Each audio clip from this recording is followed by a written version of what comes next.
로마서 16장의 말씀에는 이제 바울이 마지막 인사를 하는 그런 말씀인데, 그 가운데 오늘 읽은 이 1절부터 16절까지는 바울이 사역을 할 때에 동역을 했고 또 도움을 주었던 인물들, 그래서 사람들이 좀 그들을 기억해주고 섬겨주기를 바랬던 사람들을 소개하면서 인사를 하고 있습니다.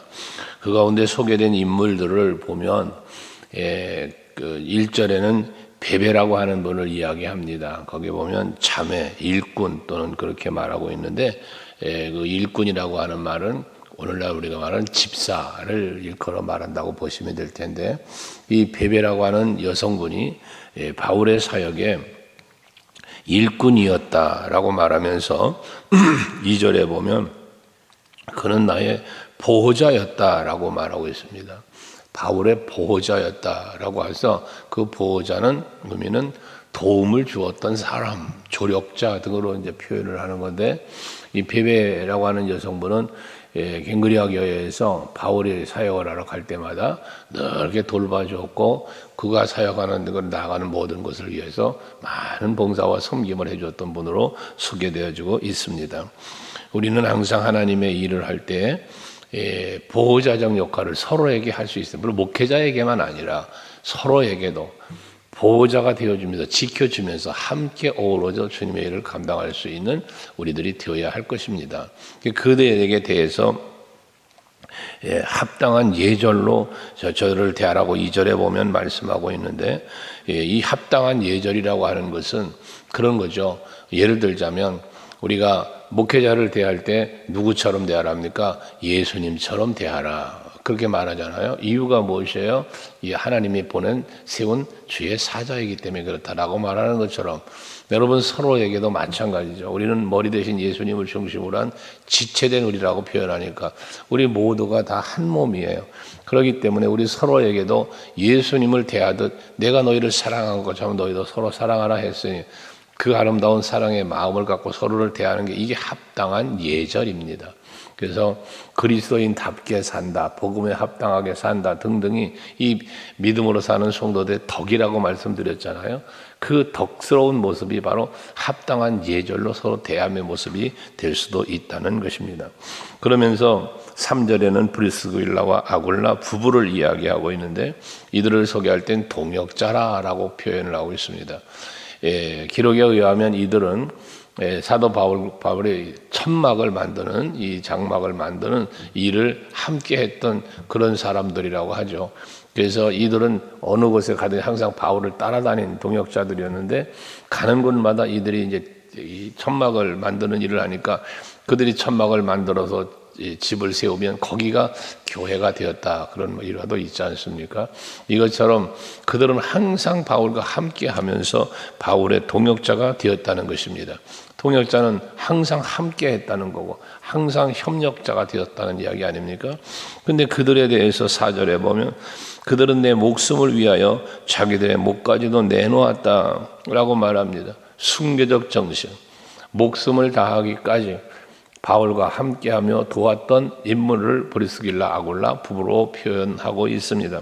바울에게서는 참으로 소중한 분들이었겠죠. 오죽한 목숨까지도 내어 놓기까지라고 표현을 했습니까? 그 바울은 사도행전 20장에서 나에게 주어진 사명을 감당하려 하면은 자기 목숨도 귀하게 여기지 않았다는 표현했던 것처럼, 바로 이 브리스길라 아굴라 부부도 그와 같은 인물들이었다는 것입니다. 죽기까지, 죽기를 두려워하지 않는, 죽도록 충성한다는 표현을 하는데 바로 그러한 인물들이었다는 것입니다. 우리가 주의 일을 할 때에 이 순교적 정신이 있으면 두려울 게 없고 못할 게 없죠. 그러나 죽음을 두려워하고 뭔가 세상의 환경을 두려워하면 두려움 때문에 아무것도 할 수 없는 그런 상황에 빠질 수도 있게 되어지는 것이죠. 항상 여러분들이 주의 일을 하실 때, 믿음으로 살아가실 때는 죽음을 두려워하지 않는 믿음이 그러한 여러분들이 될 수 있기를 바랍니다. 그래야 진정한 동력자가 됐어요. 그래야 함께 할 수 있게 되어지는 것이거든요. 왜 제자들이 예수님이 십자가 달려 죽으시는 그 고난의 현장에서 도망을 칩니까? 죽음이 두려워서, 고난이 두려워서였거든요. 근데 마가다락방에 성령이 임하고 난 후에는 그 죽음이 두렵질 않은 거예요. 고난과 박해가 두렵질 않은 거예요. 그래서 죽기까지 순교를 당하면서까지 예수 복음을 전하는 그러한 귀한 능력 있는 주의 사자들로 쓰임을 받았던 것 아니겠습니까? 오늘날도 마찬가지입니다. 죽음을 두려워하고 환경을 두려워하는 사람들, 이런 사람들은 주의 일을 넉넉히 마음 놓고 할 수 없는 사람이 되고 맙니다. 왜? 두려움 때문에 그런 것입니다. 그러나 이들은 그렇지 않았다는 거예요. 바울을 위해서라면, 주의 일을 위해서라면 자기들의 목까지도 내놓았다는 것입니다. 그러면서 그 집에 있는 교회에도 문안을 하라 해서 거기 그들이 있는 곳이 교회가 되었다는 거잖아요. 그 교회가 되었는데 거기에 보면 에베네도에 대해서 말하는데 이 에베네도를 말하기를 아시아에서 그리스도께 처음 맺은 열매다라고 말합니다. 그러니까 아시아 지역으로 나가서 복음을 전하면서 이 앞에서 말한 베베 같은 보호자, 동역자, 브리스가울 같은 동역자들과 힘입어서 이 복음 전도 사역을 할 때 처음 예수를 믿게 된 첫 열매로 말하고 있는 것입니다. 얼마나 반갑고 감사한 인물이었겠습니까? 첫 회심자예요. 그러니까 복음을 듣고 이제 예수께로 돌아온 걸 말하는 거지 않습니까? 여러분들의 신앙생활에서도 여러분이 복음을 전하고 여러분이 전도함으로 인해 누군가가 내가 전도의 첫 열매야라고 말할 수 있는 분이 여러분들에게 있을 것입니다. 내가 전도해서 예수를 믿은 사람이 있어. 그 사람이 내가 예수 믿고 처음 전도했던 그 누군가가 여러분에게 있을 거예요. 그것이 부모가 됐고 형제가 됐고 남편이든 아내든 뭐 있겠죠. 그런 인물들은 마음에 항상 있는 것처럼 바울에게도 이 에베네도라는 사람이 그렇게 마음에 남아 있는 거예요. 그걸 이 마지막 인사하는데 그 이름을 거론하며 이렇게 글을 쓸 정도였으니까요. 여러분들에게도 기억되는 인물들이 많아질 수 있길 바랍니다. 왜? 눈물로, 기도로, 애씀과 여러 가지 헌신으로 그를 주님께로 인도했을 것 아니겠어요? 그것이 여러분의 기억에 남는 것처럼 하나님의 나라에도 그것이 여러분의 상급으로 쌓여지게 될 줄로 믿습니다. 복음 전하고 한 영혼을 주께로 인도하는 일에 많이 힘쓰시기를 바랍니다. 6절에 보면은 마리아에 대하여 말하는데 그를 향해서 뭐라고 말합니까? 많이 수고했다라는 표현을 합니다. 나를 위하여 많이 수고했다. 여러분, 이 많이 수고했다라고 하는 말은 끊임없이 수고했다는 거예요. 지속적으로 수고했다는 거예요. 그러니까 항상 바울이 사역하는 것에는 그 바울을 위해서, 사역자를 위해서 늘 끊임없이 수고가 섬겼다는 이야기인 것입니다. 여러분, 우리가 주의 일을 할 때에 기분 좋을 때 열심히 내고 기분 나쁘면 안 하고 이 여러 가지 상황을 핑계대면서 요리 빠지고 저리 빠지는 사람들이 얼마나 많습니까? 이래서 못하고 저래서 못하고 이런 분들이 많잖아요. 그런데 이 사람 여기 말하는 마리아는 그렇지 않았다는 거예요. 끊임없이 지속적으로 많이 이렇게 수고를 했다는 거거든요. 섬기고 희생했다는 것이거든요. 여러분들도 항상 신앙생활에 변함이 없어야 돼요. 물론 긍정적 변화는 이루어져야죠. 신앙의 성수, 더 많은 수고 이런 부분들로.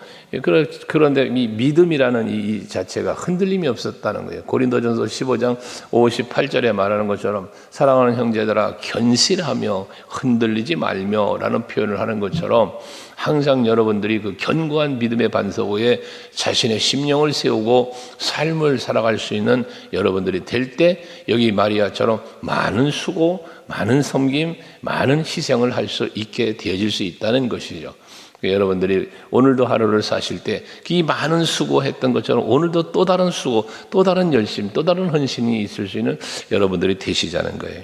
7절에 보면 내 친척이여 나와 함께 갇혔던 안드로니고와 유니아에게 문안하라고 말씀하고 있습니다. 여기 이들에 대해서는 나와 함께 갇혔다라는 표현을 하고 있습니다. 여러분, 그들은 사도들에게 존중이 여겨지고 또한 나보다 먼저 그리스도 안에 있는 자라고 그랬어요. 그러니까 이들은 함께 갇혔다는 건 무엇이고 왜 갇힙니까? 바울이 갇혔던 이유가 뭐예요? 복음을 전하다가 갇힌 거잖아요. 그러니까 이들도 함께 갇혔다는 건 함께 바울과 같이 복음도 전하고 바울과 같이 함께 일했다는 이야기죠.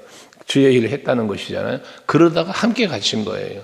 그러니까 그런 그 함께했던 이러한 수고와 함께했던 봉사와 그 함께했던 사역들, 이 사역이 있는 것 아니겠어요? 그러니까 오죽하면 그들은 사도들에게 존중이 여겨지고라고 말해요. 사도들이 그를 존중이 여겼다는 거예요. 그만큼 믿음의 본이 되었다는 거죠. 칭찬받을 만한 사람이었다는 거죠. 소아시아의 일곱 집사님이 세워질 때 성령과 지혜가 충만하고 칭찬받는 사람 7을 택하라 그랬지 않았어요? 바로 그런 인물이었다는 거예요. 존중이 여김을 하면 사도들이 그것도 존중이 여길 만한 사람이었다는 것이거든요. 사도들이 그의 이름을 칭찬했다는 이야기 아니겠어요? 여러분들도 항상 하나님 앞에나 교회에서 목회자에게나 성도들에게 칭찬받는 여러분 될 수 있길 바랍니다. 여러분 주변 이웃들에게도 칭찬받는 인물이 될 수 있어야 돼요. 그래야 하나님의 영광을 드러내고 예수 사랑 향기에 나타내고 하나님 우리 교회에 긍정적인 소문을 내는 일에도 여러분들이 함께 할 수 있게 되지 않겠습니까? 언제나 칭찬받는 사람, 손가락질 받고 그런 사람 되지 말고 우린 그리스도인의 아름다운 향기를 바라는 여러분의 삶이 될 수 있기를 바랍니다. 그러면서도 그 뒤에 또 보면 계속 소개하기를 9절에 보면 그리스도 안에서 우리의 동역자라는 또 표현을 합니다. 바울은 계속해서 소개하는 사람이 다 누굽니까? 동역자, 협력자, 보호자, 수고한 사람 등등을 계속 나열하고 있지 않아요? 그 10절에도 보면 그리스도 안에서 인정함을 받는 이라는 표현을 또 하고 있습니다. 여기 인정받는다라고 하는 것은 앞에서 존중이 여겨진다는 표현을 했고 존경을 받는다라는 말로도 해석할 수 있는 단어인데 또 고귀하다 이런 표현까지도 할 수 있는 거예요. 그것처럼 이 아벨레라고 하는 사람은 그렇게 그리스도 안에서 인정받는 사람이었다는 거예요. 존중받는 사람이었다는 거예요. 그러니까 앞에도 말한 것처럼 그만큼 그만한 일을 했다는 거잖아요. 그렇게 살았다는 거지 않습니까? 그래서 여러분들이 누군가에게 칭찬을 받는다는 것은 내가 칭찬받을 만한 일을 했다는 이야기죠. 칭찬받을 만한 일을 하지 않는데 칭찬받을 수는 없지 않습니까? 그렇죠. 그것처럼 항상 여러분들이 교회 안에서뿐만 아니라 여러분 가정에서도 마찬가지예요. 가족 간에도 칭찬받는 부모, 칭찬받는 자녀, 칭찬받는 형제, 가족 간에도 그렇고 교회에서도 그렇고 사회에 나가서도 그렇고 언제나 여러분들의 이름이 불려지면 그렇게 칭찬받고 존귀의 여김을 받을 수 있는 여러분들이 될 수 있기를 바랍니다. 11절에 보면 또 말하기를 주 안에 있는 자들에게 문안을 해라 라고 말씀합니다. 주 안에 있다는 것은 무엇을 말하겠습니까?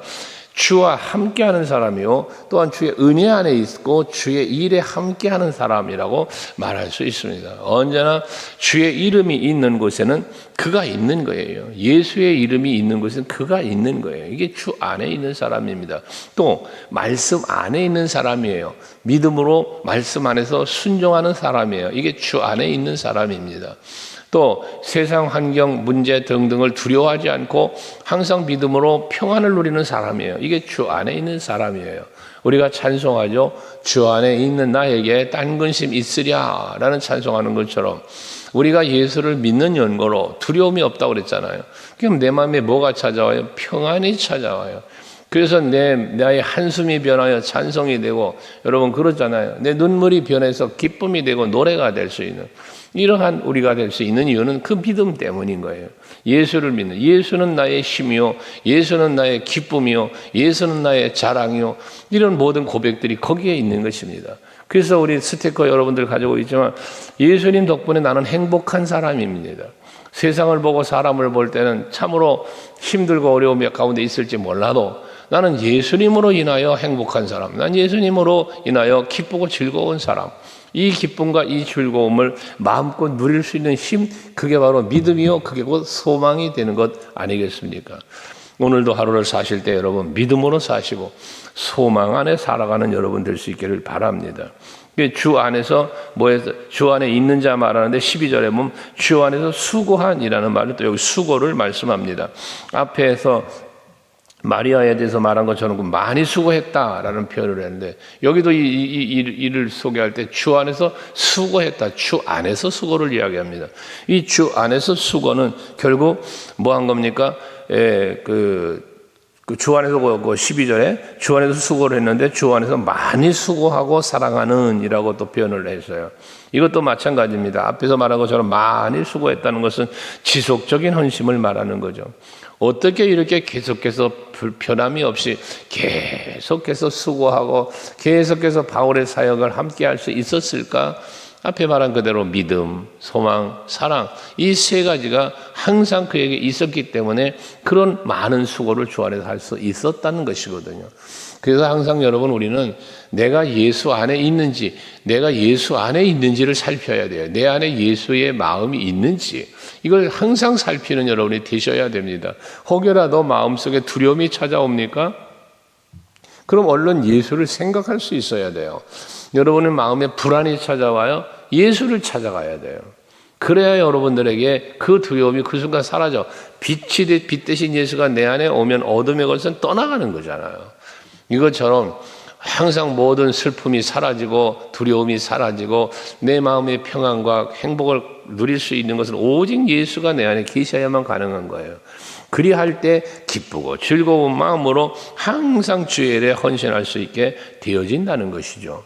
그러면서 13절에 보면 루포와 그의 어머니를 말하는데 이 루포라는 사람은 예수님이 십자가를 지고 골고다 언덕을 올라가실 때 가실 때 그때 그 대신 십자가를 그 고레는 사람 시몬이라는 이 사람이 대신 십자가를 지고 가셨잖아요. 예수님이 너무 힘들고 지쳐 넘어지니까 그 사람의 아들이라고 말하죠.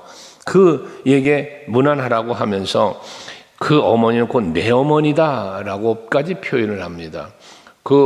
루포의 어머니는 누구겠어요? 구레네 시몬의 아내겠죠. 근데 그를 향하여 내 어머니라고 바울은 표현을 하고 있습니다. 왜 그렇게까지 내 어머니라는 표현까지 하고 있을까요? 아마도 기록상에 모르겠습니다만은 이 루포의 어머니는 바울을 친자식처럼 그렇게 돌봐주고 사랑해주고 아껴주었던 인물이 아니겠느냐라고 말합니다.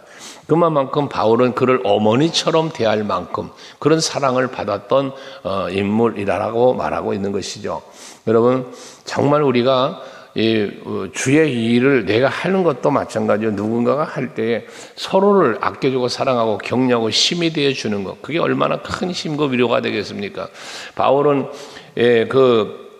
마치 아브라함이 본토와 친척과 아버지 집을 떠나서 하나님이 명령하시는 곳으로 가는 것처럼 바울은 얼마나 큰 세상적인 지위와 누릴 수 있음이 있었습니까? 근데 그걸 다 버리고 동족들에게 버림받는 그런 상황 속에 가는 인물 아닙니까? 복음을 위하여. 그때 이렇게 루포의 어머니처럼 그를 지켜주고 사랑해주고 아껴주는 얼마나 바울에게 그것이 힘이 되고 위로가 되었겠냐고 말이에요. 여러분들도 그런 위로자가 될 수 있는 여러분 되시길 바라요. 홀로 힘쓰고 홀로 외로이 신앙생활하는 분들도 있어요. 여러분 교회 안에 살펴보시면 외롭게 신앙생활 하시는 분들이 있습니다. 교회 안에. 그런 분들에게 다가가서 식당에서 식사를 해도 늘 끼리끼리 식사하는 게 아니라 뭔가 소외된 것 같이 느껴지는 분들을 다가가 그들과 함께 대화하고 그들과 함께 차라도 한잔 할 수 있는 그런 모습들은 그에게 여러분 나중에 들어보시면 그에겐 그것이 큰 힘이 됐고 위로가 됐다고 말할 수 있는 것 아니겠습니까? 우리 교회에 오신 분들 중에도 저랑 같이 대화하면 그런 얘기하는 분들이 있거든요. 교회 안에 오시면 그 새가족부나 또 권사님들이 이렇게 환히 맞이해 주시고 그게 너무나 자기에게 마음이 평안했다, 좋았다는 그런 고백을 하는 분들이 있거든요. 이게 루포는 어머니는 바울에게 그런 인물이었던 것 같다는 거예요. 여러분들도 우리 서강교회 안에서 밝은 미소와 사랑과 섬김으로 서로를 돌볼 수 있는 그런 여러분들이 될 수 있기를 바랍니다. 그러면서 항상 계속된 말하는 것은 그들과 함께 있는 형제들, 그들과 함께 있는 성도들 이런 표현을 해요. 함께 있다는 표현을 하잖아요. 이 초대교회의 그게 장점이었어요. 함께 어우러지는 것. 우리 서강교회는 항상 온 성도가 주 안에서 하나 되고 함께하는 이러한 교회가 되어질 수 있기를 바랍니다. 16절 마지막에는 너희가 거룩하게 입맞춤으로 서로 문안을 해라. 그리스도의 모든 교회가 다 너희에게 문안하느니라고 했습니다. 이 거룩하게 입맞춤으로라는 것은 그들의 인사는 서로 부둥켜 안고 얼굴을 맞대며 하잖아요. 그건데 이건 거룩한 입맞춤은 성도 간의 교제를 말하는 것입니다. 서로 믿음으로 교제하고 소망으로 교제하고 사랑으로 하나 되어 하면서 이런 아름다운 교제, 하나됨을 말하는 거예요. 하나됨. 이런 하나됨의 이 교회를 만들어 가시면서 여러분들이 예수 안에서 또 복음 안에서 교회 안에서 세상 속에서 그리스도 안에서 그런 삶을 살아가시는 여러분 모두가 되시기를 주의 이름으로 축원합니다. 기도하시겠습니다.